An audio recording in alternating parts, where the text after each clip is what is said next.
시청자 여러분 안녕하십니까? 뉴스제이 시작합니다.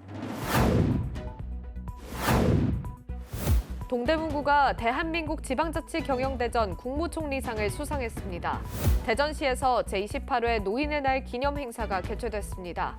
횡성군의 자연과 역사를 알리는 제5회 태종로구 문화제가 열렸습니다. 경상북도가 로컬 글로벌을 주제로 2024 건축문화제를 개최했습니다. 여수시가 여수형 청년임대주택 입주자를 선정했습니다.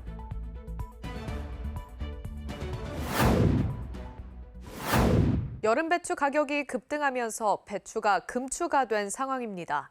한 달여 뒤 김장용으로 쓰일 가을 배추 가격에 대한 우려의 목소리가 컸는데요. 하지만 가을과 겨울 배추의 전국적 주산지인 해남의 배추값은 점차 안정될 것으로 보입니다. 최근 300mm의 폭우가 내린 해남 문내면의 한 배추밭.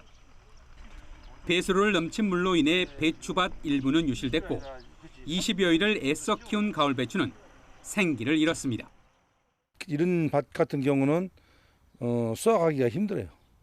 예, 지금까지 정식한 지가 한 20일 정도 됐는데 이게 앞으로 성장을 못할 것 같은 생각이 들어요. 폭우로 유실되거나 매몰된 전남 지역 배추 면적은 45헥타르. 다행히 평균 전남 배추 재배 면적 6,500여 헥타르의 0.7%에 불과할 것으로 예상됩니다. 폭우로 걱정이 컸던 배추 재배 농민들은 안도하는 분위기입니다.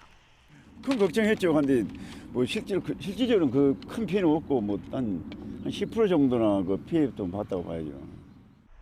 현장 피해 조사를 벌이고 있는 농협도 600헥타르 가량에서 일부 생육 장애가 있지만 11월 이후 가을 배추와 월동령 겨울 배추 수급에는 큰 차질이 없을 것으로 내다봤습니다. 저희 전남 지역에 배추 생육에 좀 피해가 발생한 건 사실입니다만 현재 그 피해는 크다고 보지 않고 있고요. 향후에 기상 조건만 잘 받쳐준다면 충분히 회복이 가능할 것으로 보고 있고. 가격이 급등한 배추 가격은 가을 배추가 본격 출하되는 11월부터는 점차 안정될 것으로 전망됩니다. 해남군의 배추 생산량은 전국 가을 배추의 15%, 겨울 배추의 65%를 차지하고 있습니다. 수도권 소식입니다. 동대문구가 제20회 대한민국 지방자치경영대전 환경 분야에서 우수기관으로 선정돼 국무총리상을 수상했습니다. 대한민국 지방자치경영대전은 전국 지방자치단체의 창의적인 시책 개발을 장려하는 것을 목표로 2004년부터 매년 개최되고 있습니다. 동대문구는 민선 8기 이필영 구청장의 취임 이후 서울시 최초로 2050 탄소 중립 도시를 선포하는 등 기후 대응을 위한 혁신적인 경영을 추진해 왔습니다.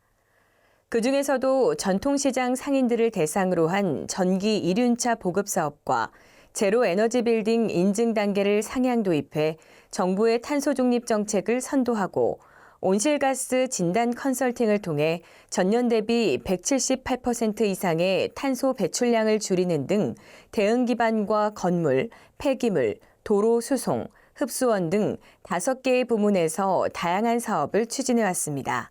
동대문구의 이번 수상은 구가 기후위기에 선제적으로 대응해 구민이 안전하게 살아갈 수 있도록 노력한 결과며 앞으로도 구민이 행복한 동대문구를 만들어 나가겠다고 밝혔습니다.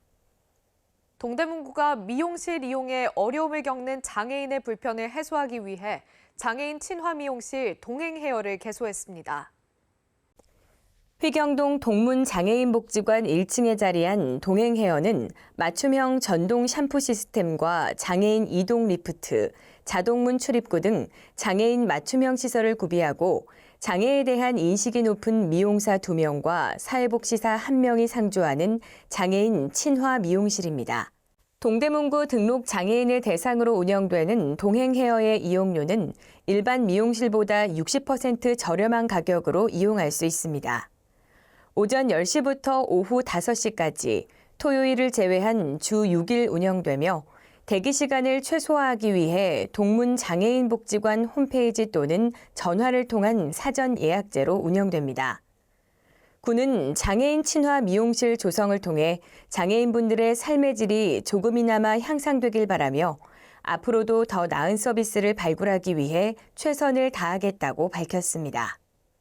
마포구에서 서울디자인고등학교 주최 제13회 글로벌 융합 패션쇼가 열렸습니다. 패션 디자인과 3학년 학생들이 준비했는데요. 각기 다른 테마와 스타일로 다채로운 무대를 보여줬습니다. 지난 12일 서울디자인고등학교 제13회 글로벌 융합 졸업작품 패션쇼가 개최됐습니다. 메모리스 디지털 자연과 소통하다를 주제로 진행된 패션쇼는 서울디자인고등학교 패션디자인과 3학년 학생들이 준비했습니다. 이정목 학교장 환영사를 시작으로 운동부 소개와 런웨이, 패션쇼가 진행됐습니다. 이날 패션쇼는 각기 다른 테마와 스타일의 총 4개의 스테이지로 다채롭게 구성됐습니다. 이번 패션쇼를 통해 학생들이 꿈에 한 발짝 다가갔길 바랍니다. 이어서 광역시 소식입니다. 대구시가 제6회 공원녹지 포럼을 열었습니다. 이번 포럼에서는 대구 정원도시와 관련해 주제 발표 및 종합토론 등이 진행됐습니다. 2016년 조경 분야 발전과 효율적 추진을 위해 발족한 공원녹지 포럼은 공원녹지 분야 전문가와 시민들의 의견을 수렴해 개선안을 도출하고 공감대를 형성하는 것에 목적을 두고 있습니다. 그간 친환경 어린이공원 조성, 신천 개발, 미세먼지 저감을 위한 숲 바람길 조성, 대구 시민과 함께하는 정원 조성 등을 주제로 포럼을 개최한 바 있습니다. 대전시가 제28회 노인의 날 기념 행사를 개최했습니다. 이날 행사는 이장우 대전시장, 박상도 대한노인회 대전광역시 연합회장 등 300여 명이 참석한 가운데 진행됐습니다. 기념 행사는 국민의례를 시작으로 노인강령 낭독, 유공자 표창, 기념사, 축사 순으로 진행됐습니다. 보건복지부 장관 표창 모범노인단체 분야는 대전시 노인복지관이 수상했고 노인복지 기여자 분야, 장사업무 유공 분야 등에서 총 8명이 선정됐습니다. 이 밖에도 이날 행사는 한민족 예술단, 시니어 오케스트라를 비롯한 축하 공연 등 다채로운 공연으로 참석한 어르신들에게 즐거운 한때를 선사했습니다. 대전시가 생활체육 동호인 7천여 명이 참가한 가운데 2024년 대전시민 생활체육 대축전을 개최했습니다. 이번 행사는 모든 시민이 스포츠를 통해 건강을 다지고 각구 생활체육 동호인들의 화합과 우정을 도모하는 대회로 41개 종목에 걸쳐 대전시 전역에서 펼쳐졌습니다. 개회식에서는 2024 파리올림픽 오상욱 선수와 박상원 선수가 참여했고 트로트 가수 강혜연 축하 공연이 펼쳐지는 등 다양한 프로그램과 풍성한 경품 행사 등이 함께 열려 시민들과 즐거움을 함께했습니다. 이장우 대전시장은 다양한 생활체육 프로그램으로 시민 건강과 삶의 질 향상에 노력하고 생활체육 저변 확대에 힘쓰겠다라고 말했습니다. 다음으로 강원도 소식입니다. 횡성군이 가진 천혜 자연과 우수한 역사 문화를 알리기 위한 제5회 태종노구 문화제가 열렸습니다. 왕의 행렬을 재현한 행사가 진행되면서 주민들에게 즐거운 볼거리를 선사했습니다. 태종 노구문화제는 조선 태종과 스승인 운곡 원천석 선생, 노구 할머니의 이야기를 품은 횡성의 대표 역사 문화축제입니다. 주요 프로그램으로는 왕의 길과 스승의 길 트레킹과 함께 왕의 행렬 재현 행사가 진행됐습니다. 특히 스승의 길 트레킹 코스는 행사 기간만 개방하는 국립공원 구간으로 참가자들이 계곡을 낀 숲 체험을 즐길 수 있었고 왕의 행렬 재현은 주민들이 참가해 큰 호응을 얻었습니다. 이외에도 축제장에는 태종, 운곡, 노구 주제관이 마련된 한편 창작시 발표와 백일장 행사, 전통놀이, 의복체험, 천연염색 등 다양한 전시 체험 부스가 설치됐습니다. 또한 주민들의 대중교통 이용 불편 해소를 위해 축제 기간 동안 셔틀버스가 운행되기도 했습니다. 횡성군에서 조국 농공단지 착공식이 열렸습니다. 착공식을 통해 횡성군은 이 모빌리티 산업이 한 단계 도약할 것을 기대하고 있습니다. 현재 횡성군에는 농공단지 4곳과 일반 산업단지 1곳이 있지만 지난 6월 마지막 분양을 끝으로 모든 산업단지 분양이 완료돼 새로운 공간 조성의 필요성이 제기돼 왔습니다. 횡성 조국 농공단지는 18,4,626제곱미터의 규모로 조성되며 총 사업비는 379억 원이 투입될 예정으로 2026년 12월 준공을 목표로 하고 있습니다. 군은 적기에 산업용지를 공급할 수 있도록 2022년 1월 산업단지 계획 수립 용역에 착수해 한국농어촌공사 홍천 춘천지사와 위수탁 협약을 체결하고 지난 8월 시공사를 선정했습니다. 횡성군은 조국 농공단지 조성으로 인근에 추진 중인 미래모빌리티 거점 특화단지와 함께 이모빌리티 산업이 한 단계 도약할 것으로 기대하고 있습니다. 횡성군과 한국수자원공사 횡성원조권지사가 2024년 K-워터 댐 지원사업 업무협약을 체결했습니다. 댐 지원사업비와 함께 지방소멸 대응기금 34억 원이 투입될 예정입니다. 양 기관은 이번 협약식에서 청일면 온마을교육 거점센터 건립사업의 원활한 추진을 약속했습니다. 청일 온마을교육 거점센터 건립사업은 지난 7월 댐 지원 신규 사업 공모에 선정된 바 있으며 사업비로 5억 원이 지원됩니다. 청일면에 들어설 센터에는 댐 지원 사업비와 함께 지방소멸 대응기금 34억 원이 투입되고 2026년까지 횡성형 마을교육 공동체인 온정마을학교 교육장과 작은 도서관, 다목적실, 주민교육시설 등이 들어섭니다. 계속해서 충청도 소식입니다. 김영환 충북지사가 제2회 호치민시 우호대화에서 충북의 다양한 혁신 정책을 소개했습니다. 김 지사는 충북의 고용률, 경제성장률, 투자유치 실적 등을 설명하며 충북을 대한민국의 중심지로 소개했습니다.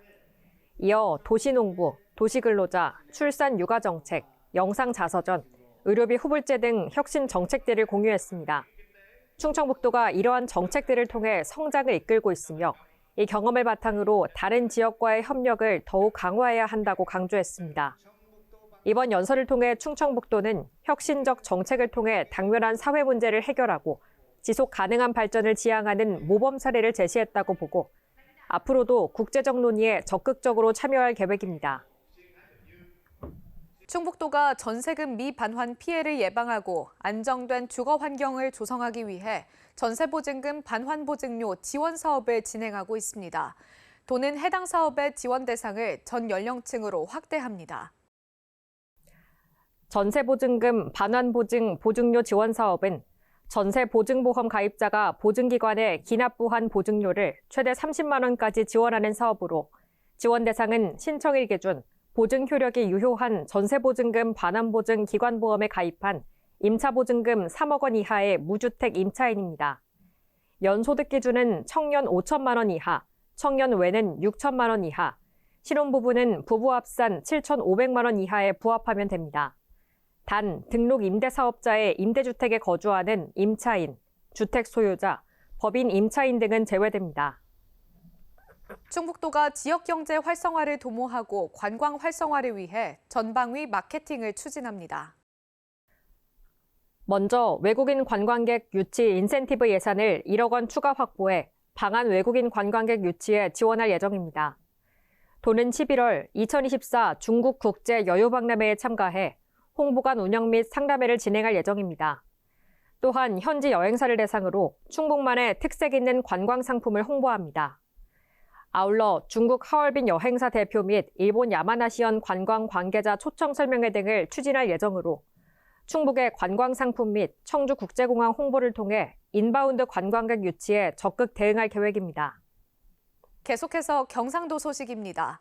경상북도는 건축 자산을 발굴해 지속적으로 건축 문화를 확산하기 위해 로컬 글로벌을 주제로 2024 경상북도 건축문화제를 개최했습니다. 경상북도 건축문화제는 건축의 공공적 가치 실현과 건축문화 저변 확대를 목적으로 건축 관련 전문가들뿐만 아니라 도민, 학생 모두 함께 소통하고 만들어가는 축제장입니다. 공모전으로 건축문화상, 학생작품 공모전, 경상북도 교육청 특별전, 경상북도 도시재생사업 등이 마련됐습니다. 이철우 경상북도지사는 건축문화제를 바탕으로 건축인들의 창의적인 활동을 적극 지원하고 건축문화 발전을 위한 노력을 아끼지 않겠다고 밝혔습니다. 우리나라 최대 독서문화축제 대한민국 독서대전이 포항에서 열렸습니다. 많은 이들이 독서의 바다에서 소통 공감하며 그 항해를 함께 즐겼는데요. 책과 관련한 다채로운 체험, 강연 프로그램부터 흥겨운 공연까지 가득했습니다. 9월 27일부터 29일까지 3일간 영일대 해상누각일원에서 전국 최대 규모 독서 축제인 대한민국 독서대전 본행사가 개최됐습니다. 27일 개막식을 시작으로 독서대전 행사에서는 흥겨운 공연과 함께 강연, 북토크, 북페어 등 다양한 체험 전시 프로그램이 운영됐습니다. 특히 28일에는 독서 동아리 서평 대결인 비블리오 배틀이, 마지막 날에는 올해 포항 원북 작가와의 만남, 원북 퀴즈왕 선발대회 등이 진행됐습니다. 이외에도 지역 작가전, 희귀도서 전시 등이 상시 운영됐고, 책 읽어주기 20주년 심포지엄, 책의 도시 간담회 등은 책을 통해 소통하는 교류의 장이 됐습니다. 또 이번 대한민국 독서대전 포항 본행사는 전국 70개소 출판사가 참여해 더욱 풍성한 행사가 됐습니다. 한편 대한민국 독서대전 포항 본행사와 같은 기간 포항시립도서관에서는 경북 K-스토리 페스티벌이 열려 지역의 스토리 콘텐츠 시장 활성화를 도모했습니다. 계속해서 광주 전남 소식입니다. 가을을 맞았지만 지역 아파트 시장은 침체에서 벗어나지 못하고 있습니다. 아파트 매매 가격은 계속 하락하고 거래 건수는 줄면서 수요자들은 관망세를 보여 가을 이사철이 무색한 상황입니다. 가을 이사철을 맞은 10월, 부동산 업소를 찾는 수요자들의 발길이 뜸합니다. 신축 아파트나 분양권 거래는 없고 가격이 떨어진 아파트를 문의하는 전화벨만 울리고 있습니다. 아직은 거래는 그렇게 많이 이루어지지 않고 있습니다. 그래서 옛날에는 이사철이면은 굉장히 거래들이 많이 이루어졌는데 지금은 그런 호강기로는 비교할 수 없고요. 올 들어 지난 8월까지 광주 아파트 거래량은 모두 1,419건으로 지난해 같은 기간에 비해 26%가량 줄었습니다. 아파트 매매 가격이 올 들어 9개월째 하락하면서 쉽게 사지도 팔지도 못하는 겁니다. 지금 내 집을 팔아야 팔 가능성이 있거나 그래야 그 자금을 바탕으로 좀 새로운 집에 가볼까 하는 마음이 생기는데, 일단은 지금 구축 아파트 매매가는 계속 빠지고 있는데 신축 분양가는 계속 오르고 있으니까 거기에 금리도 계속 높았죠. 그러다 보니까 미국 금리가 큰 폭으로 하락하면서 우리나라 금리도 곧 조정될 가능성이 높습니다. 이로 인해 부동산 시장 전망이 엇갈리면서 매도자 대부분 관망세로 돌아섰습니다. 하지만 매수자 역시 집값 추가 하락을 우려해 매매보다는 전월세로 몰리고 있습니다. 지역 부동산 시장이 극심한 침체를 보이는 가운데 매수자나 매도자 모두 관망세를 보이면서 가을 이사철 특수는 기대하기 어려울 전망입니다. 산업계에서도 환경 보전은 더 이상 뒤로 밀어놓을 수 없는 시대적 화두 중 하나인데요. 지역 기업들도 생태계 보호와 동식물 종 보전을 위한 활동을 펼치며 이 같은 흐름에 발을 맞춰 나가고 있습니다. 눈앞에 펼쳐진 제주 바다를 향해 바다거북들이 기어가기 시작합니다. 여수 앞바다에서 구조한 붉은 바다거북과 인공 증식한 메부리 바다거북 4마리 등 모두 9마리입니다. 해수부 지정 해양동물 전문 구조기관인 한화 아쿠아플라넷 여수는 해양 생태계 안정을 위해 구조하거나 인공 번식에 성공한 바다거북을 매년 방류하고 있습니다. 2016년부터 지금까지 방류한 바다거북의 수만 100여 마리가 넘습니다. 건강을 회복한 우리 바다거북들이 또 우리 바다로 다시 찾아오길 바랍니다. 여수 앞바다에는 바닷속 탄소 청소부로 불리는 잘피 군락지가 복원됐습니다. 여수산단 입주기업인 LG화학이 지난해 10월 잘피 5만 주를 이식해 2.8헥타르 규모의 군락지를 확대한 겁니다. 자동차 780여 대가 매년 배출하는 탄소양을 흡수할 수 있을 정도의 규모입니다. 특히 올해에는 해마 등 군락지를 찾는 생물도 17종에서 56종으로 크게 늘며 생태계 회복을 위한 청신호가 켜졌습니다. 올바른 ESG 문화를 국민들과 함께 만들어가는 그런 역할도 하고, 이런 잘피 서식지 복원과 같은 생물 다양성 보존에도 많은 노력을 할 계획입니다. 포스코도 탄소를 배출하지 않는 수소환원 제철 공정을 2030년 상용화하기 위한 움직임을 이어가고 있습니다. 아리백 등 산업계에서도 환경이 시대적 화두로 떠오르는 가운데 지역 기업의 생태계 보존 활동이 지속 가능한 성장을 이어갈 수 있는 발판을 만들지 주목됩니다. 여수시가 현장 공개 추첨으로 여수형 청년임대주택 임주자를 선정했습니다. 이번 공개 추첨은 참석자가 직접 당첨공을 뽑는 방식으로 진행됐으며 현장에서 즉시 공개한 결과 우선 공급 2명, 일반 공급 15명, 예비자 6명이 선정됐습니다. 여수형 청년임대주택 지원 사업은 전세계약 체결한 임대주택을 임대보증금 없이 청년, 신혼부부에게 제공하는 사업으로 기본 2년간 거주 가능하고 자격 유지 시 최장 6년까지 거주할 수 있습니다. 여수시가 같이 하면 같이 있는 맛돌봄 맛살림 사진 공모전 수상작 전시회를 열었습니다. 이번 전시회는 일상에서 누구나 실천할 수 있는 맛돌봄 맛살림을 주제로 수상한 작품 20점을 시청 현관과 여수문화홀, 이순신 도서관에 전시했습니다. 주요 전시 작품은 최우수상 각자 위치로 우수상 초보아빠의 우당탕탕 아기 목욕, 장려상 아빠 요리사와 당근 도둑 등이 있습니다. 특별자치도 소식입니다. 제주도에서 차 없는 거리를 걷는 축제, 걷는 즐거움, 숨쉬는 제주 행사를 개최했습니다. 이번 행사는 도민의 건강 증진과 걷기 문화 확산을 목표로 기획됐습니다. 이번 행사는 주요 건강지표 개선을 위한 걷기 활성화, 도로에 대한 인식 개선, 사람 중심의 보행 환경 조성, 탄소 중립 달성, 에너지 대전환 정책의 일환으로 마련됐습니다. 행사에는 걷기와 자전거 라이딩 외에도 18개의 건강체험 홍보 부스, 버스킹 공연, 체험 프로그램 등 다양한 활동이 마련돼 참가자들의 호응을 얻었습니다. 오영훈 지사는 건강한 제조와 탄소 중립 실천이라는 대의를 위해 적극적인 동참을 부탁드린다고 당부했습니다.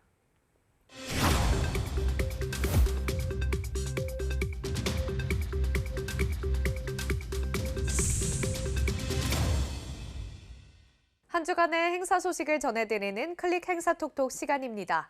2024 경남 고성 공룡세계 엑스포가 경남 고성군에서 열립니다. 공룡나라라고 불리는 고성에서 열리는 이번 엑스포는 10월 2일부터 11월 3일까지 한 달간 진행됩니다. 고성 당항포 관광지에서 열리는데요. 14만 평의 넓은 행사장에서 진행되는 이곳에서 국내 최대 규모의 공룡 퍼레이드와 첨단 기술로 보건된 공룡을 만나볼 수 있다고 합니다. 뿐만 아니라 남녀노소 즐길 수 있는 마술, 버스킹 공연 등 다양한 볼거리도 있다고 하니까요. 고성에서 가족들과 특별한 추억 쌓으시길 바랍니다. 이른바 지옥철로 불리는 김포 골드라인에 전동차 5대가 추가 투입될 예정입니다. 지방선거 당시 김병수 김포시장의 주요 공약이 김포 골드라인 배차 간격 30% 단축이었는데 이가 현실화되는 겁니다. 전동차를 추가함에 따라 배차 간격이 2분 30초로 기존에 비해 1분 단축되는 효과를 거두게 됩니다. 김포 골드라인을 이용하는 한 시민은 특히 출퇴근 시간에 혼잡률을 낮추는 데 큰 역할을 할 것으로 기대한다고 말했습니다. 더 쾌적하게 열차를 이용하는 승객이 늘어날 것으로 기대됩니다. 이상으로 뉴스 마칩니다. 시청해주신 여러분 고맙습니다.